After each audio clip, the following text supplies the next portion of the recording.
Thank you. Agenda item 1, apologies for absence. Apologies have been received from the following councillors: Councillor Bainbridge, Keith Coleman-Cook, Curran, Edwards, Evans, Shonk and Hillman. Are there any other apologies for absence?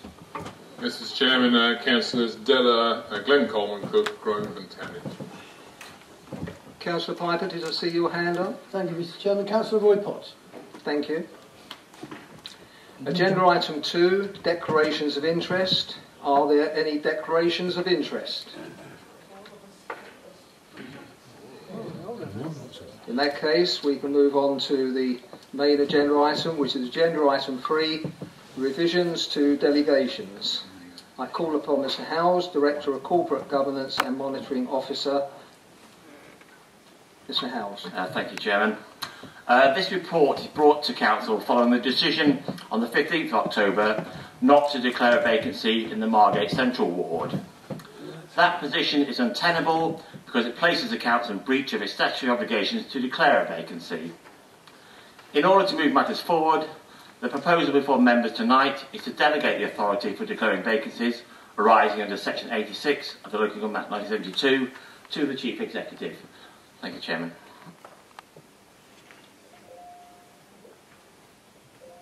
Thank you. In that case, I propose that Council amends its scheme of delegations by delegating to the Chief Executive and, in her absence, the Director of Corporate Governance the authority to declare vacancies in office under Section 86 of the Local Government Act 1972. Would the Vice Chairman please second?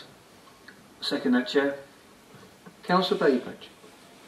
Yeah, thank you, Chairman. I'd like to move an amendment, please. In looking at the proposal, it does seem illogical to me that if we're delegating it to the Chief Executive, that in her absence it's the Director of Corporate Governance that it passes to. So I would like to propose that, in fact, the substitution for the Chief Executive is the Deputy Chief Executive. So my amendment takes the proposal as printed, but deletes Director of Corporate Governance and inserts Deputy Chief Executive. Thank you, Chair. Thank you, Councillor. Do members agree? Oh, sorry. Do I have a seconder? Yes, seconded here. Thank you, Councillor Savage. Do members agree with the amendment? No. In that case, I'll go to the vote. All those members... Sorry. Mr. Chairman, sorry. This is a vote on the amendment. Well, yeah, except you haven't invited, my point is that you haven't invited even a debate or comment from anybody else. You move straight from a proposal to a seconder to a vote. I would have thought it is incumbent on a position to offer the decision and discussion for an amendment for debate.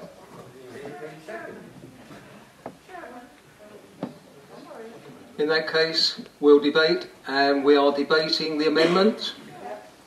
So we're debating the amendment. Yes, Councillor. It was for a point of clarification before you went to the Leader of the Council, which is your wont to do, before you see anybody else's hands. Mr. Howes started his preamble by immediately referring to Margate Central. I'm sorry, but we're not over the 6 months of bringing an item back. If he had not referred to Margate Central in his preamble, I would have gone ahead with tonight's meeting. But I'm afraid we discussed this matter very recently on the 15th of October, and we should not be discussing Margate Central vacancy for another 6 months. Thank you.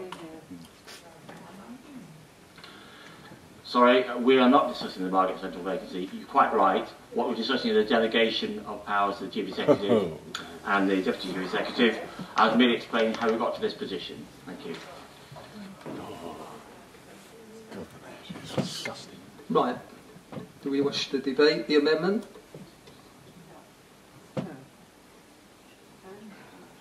Councillor? Yes, Councillor Larkin. Thank you. Good evening. First of all, I'd just like to say that, you know, why was Councillor Venables accepted? Not relevant. Sorry, we're debating the agenda items. That's not relevant, and we really don't want any reference to other issues. Councillor Bryn next. Councillor Bryn. Thank you, Chair. Well, I reckon we just should go straight to a recorded vote.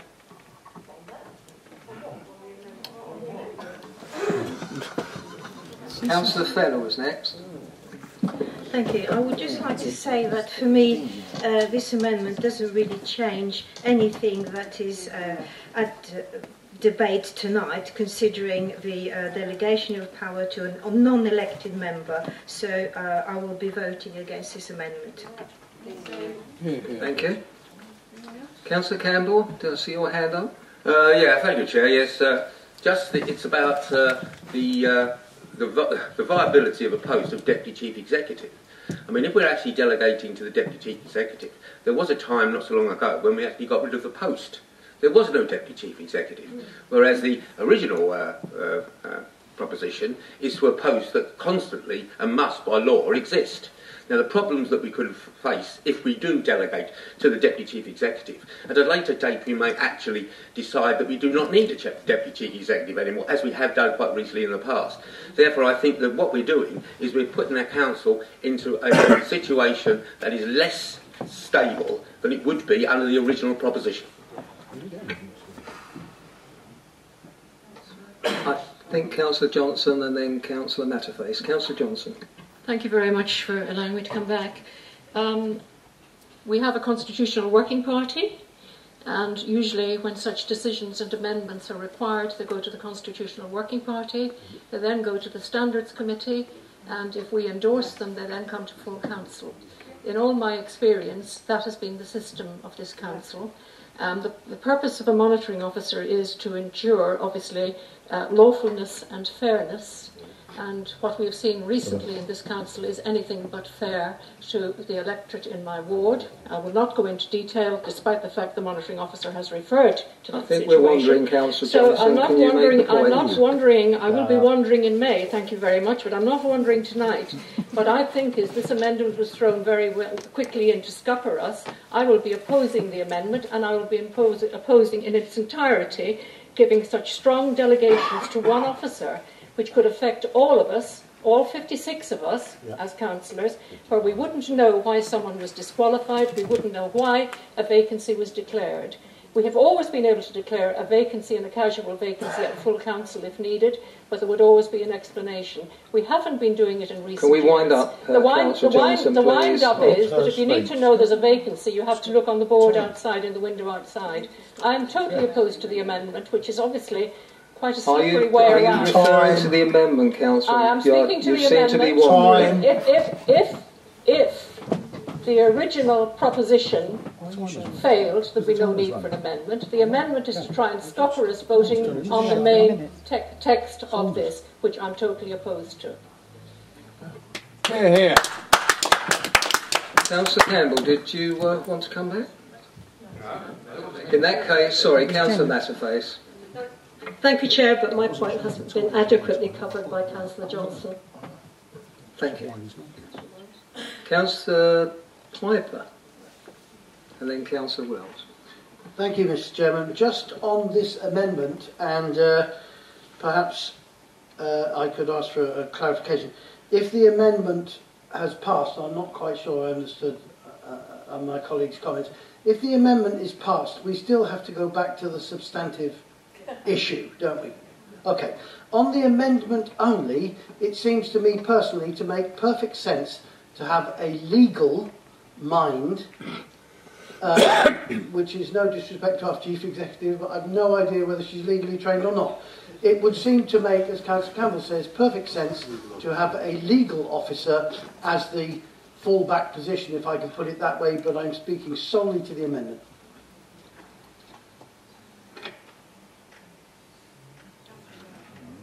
Councillor Wills.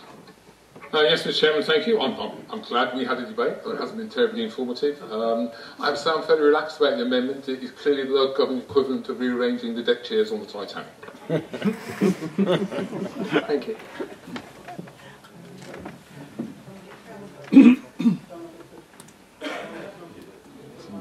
Yes, Councillor Bayford.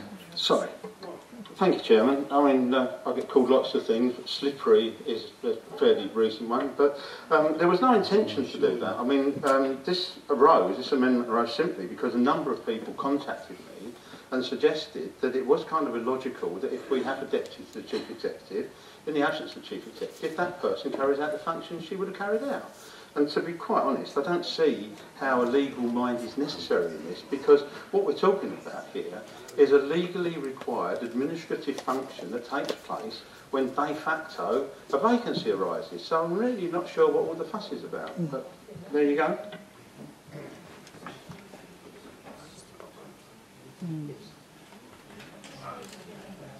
Right, in that case, we'll vote on the amendment. Mr. Chairman, I do believe Councillor Brin mentioned a recorded vote. I don't know whether you wanted to actually put that to Council. Wasn't seconded. Wasn't seconded.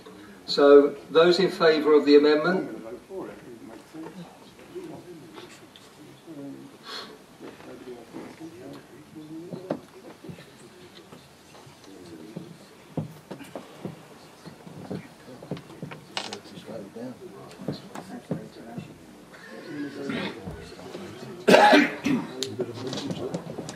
Thank you. Against?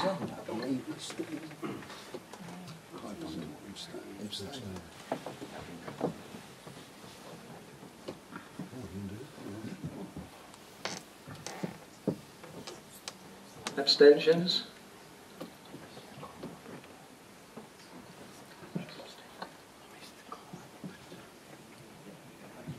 So the amendment is lost. We'll now go back to the main proposition. Do councillors want me to read it again? Okay. I thought you'd like to hear my dulcet tones. So I propose that Council amends its scheme of delegations by delegating to the Chief Executive and, in her absence, the Director of Corporate Governance, the authority to declare vacancies in office under Section 86 of the Local Government Act 1972. That's already been seconded, so we can move straight to the vote, or do we want to debate that one as well? Councillor Campbell. Thank you, Chair. Yes, I will not be supporting this proposition. I do not pretend to know the reason why 26 members voted against the advertisement of vacancy in Margate Central, even though the vast majority were of different political parties. But I assume, like me, they believe that injustice had occurred and that the appropriate process and practice had not been followed, and that the council had disqualified a bit unjustly, and therefore I believe that in these circumstances the decision to announce a vacancy should remain the decision of full council and not delegated to officers. Hear, hear. Thank you, thank you, Councillor. That wasn't to the agenda item, but yes, Councillor Larkin. Hello again, everybody. Yes. What really puzzled me is that Councillor Venables.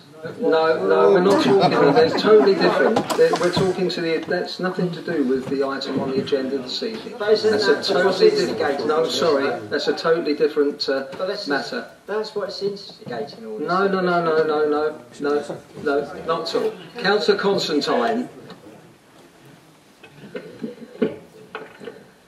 Well, I have to say that I believe our democracy is being undermined here. I can't see how an unelected officer can make and implement a unilateral decision to declare a vacancy when, as we've seen, that vacancy might be called in error. And to have the temerity to request elected members to help clean up the mess, I think is a disgrace. And I've been told by email that I could be taken to court for my legitimate vote, and I think that's quite wrong. And I think we need to be sure that we don't undermine our basic democracy. Yeah.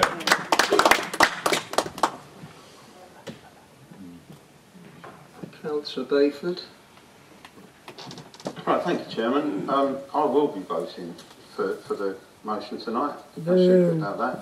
And to me, I said it before, I still don't really understand what all the fuss is about. Because if there is a disqualification, or such a member dies, or moves, doesn't attend for 6 months or whatever, or resigns, then a vacancy is created, and all that's happening here is that we're being asked to delegate to the Chief Executive the task of declaring that vacancy, not deciding whether there's a vacancy or not, declaring it.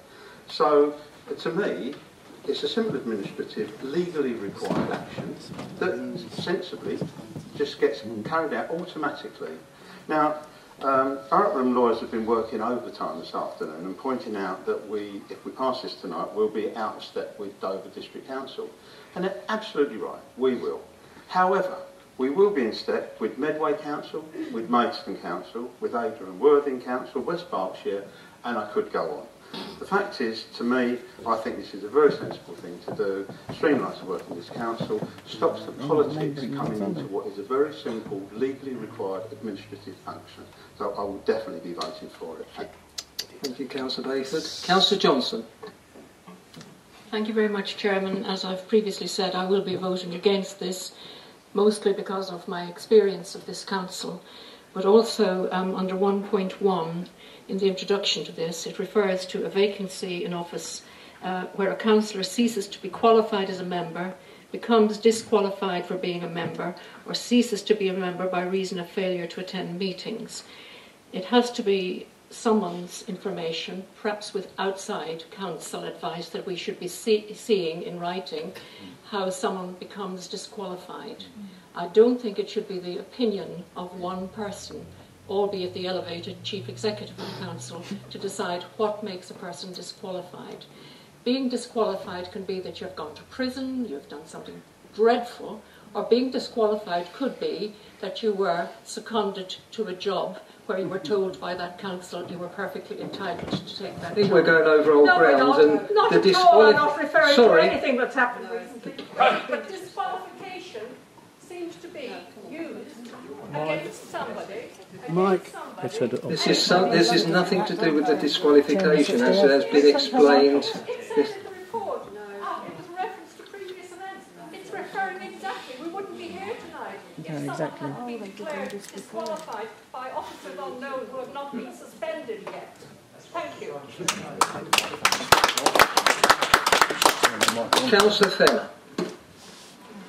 Thank you. Councillor Bayford has just quoted, if there is disqualification. Now, how do we know how the decision to disqualify a councillor has been made? What evidence do the councillors have that the disqualification is valid?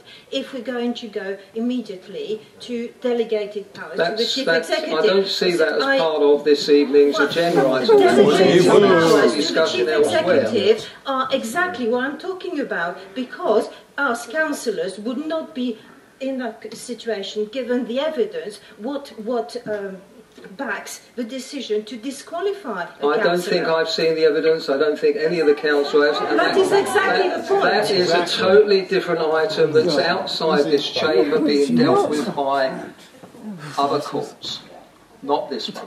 Rubbish. Councillor Piper. Thank you, Mr. Chairman.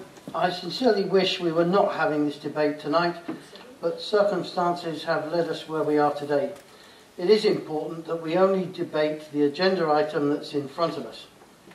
With that in mind, Mr. Chairman, I'd like to say that those same circumstances that have brought us here have caused me to do a great deal of reflection and come to the conclusion that such an important, though legal matter as declaring a casual vacancy in this council should remain within the responsibility of the elected members. Our Constitution, Part 3, Delegation Scheme, Item 37 refers. Perhaps members were not fully aware, and I certainly had not fully realised it, that such responsibility has in fact always been ours. I thought it had nothing to do with us if it was a legal matter, but in fact it has been ours always. Mr. Chairman, is it just a legal matter to be handled by lawyers, or is it a matter that should be fully discussed with all relevant information and the decision to declare taken by full council? Because that's what this debate is about tonight. Do we delegate or do we not? We have a bit of a problem because If we do not delegate the powers this evening, those members who voted against the motion on the 15th of October apparently will be called to the High Court to explain their actions as a result of a report having to be filed by our monitoring officer under Section 5 of the Local Government and Housing Act 1989. It has been mentioned by Councillor Johnson earlier, a casual vacancy occurs when an elected member ceases to be an elected member as a result of, for example, their death, resignation, becoming disqualified or being no longer qualified to remain elected. Could members please be given more definitive information regarding the responsibilities of declaration, when to declare and when not to, so that we can make an informed decision regarding the possible delegation of responsibility and know exactly what it is we are being asked to delegate? Is there, in fact, a simple legal phrase which explains when to declare and when not to? I ask because the Electoral Commission, over several phone calls and emails yesterday and today, are unable to advise me on the legal position. I know it's a big ask, but we're only lay people, and I think we need to be fully informed.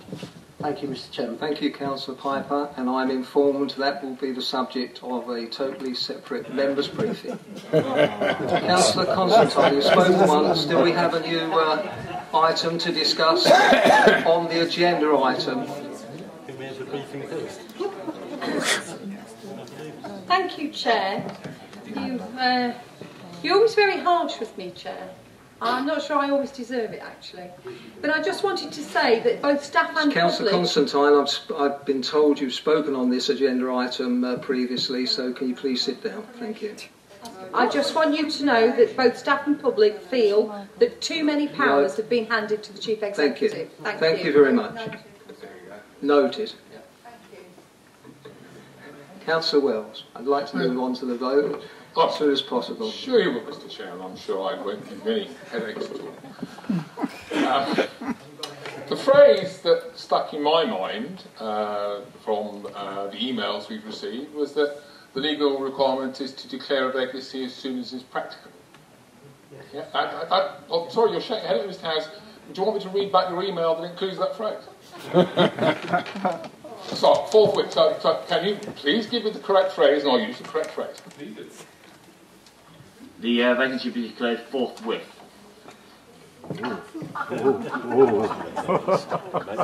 Did I dream your use of the word practicable in there?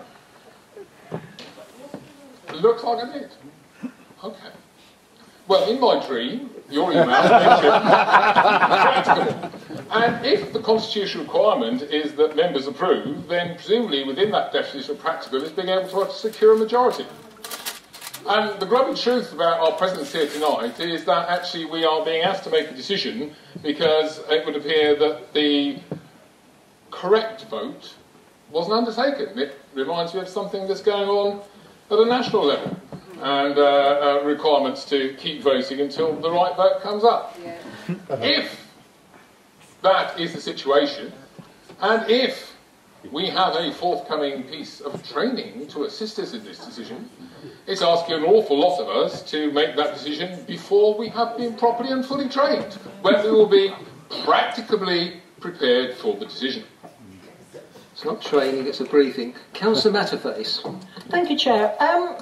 Since we got elected in 2015, we've had 8 by-elections. I think that's the number. The previous term we had 2. They were all declared by, I'm assuming, the Chief Executive asking the Electoral Services Manager to do so. So I can't understand why, if they were delegated to the Chief Executive then, why do we need to actually vote to delegate them to the Chief Executive? I need to ask what is different between the various by-elections we've had in the last 3.5 years and this particular one, this vacancy that wasn't declared. I'm a little bit confused. If the Constitution, as is written, says that the Chief Executive doesn't declare them, or the Council declares them, surely we should have had clarification on the 8 previous councils, or has the Chief Executive declared them without reference to the right kind of body? I'm a little bit confused on that. I would have Monitoring Office to explain. Councillor Matterface, thank you. Yes, the Chief Executive already has powers in relation to vacancies which arrive through death or resignation. So that's already delegated to her. What we're asking for here is the circumstances set out in section 86, which are set out in the report. That's not in the Constitution, is it?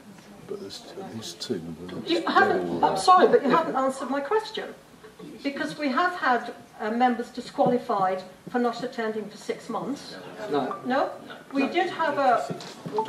No. We did have... Hang on. Monitoring officer will clarify. We had Councillor somebody, Manifest. hang on, we had somebody who was disqualified for not attending for 6 months because they were otherwise detained. Council. Yes, there was a situation where two councillors failed to attend meetings for getting on for 6 months, very close to 6 months, but prior to that 6 months expiring, they resigned.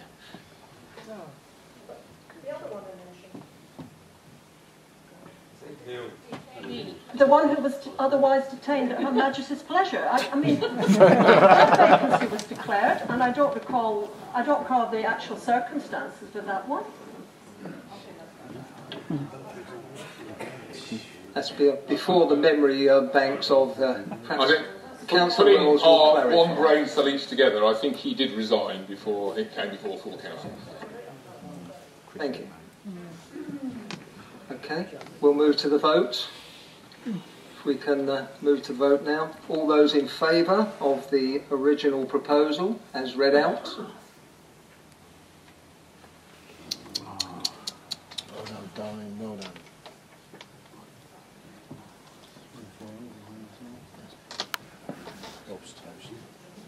Not a chance. Okay, thank you. Those against? Good. Well done.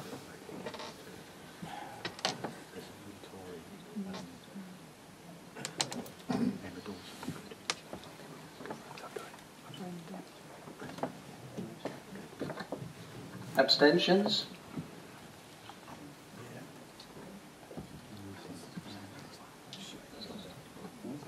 That motion's lost. And that concludes the business of the meeting of the council this evening. Thank you.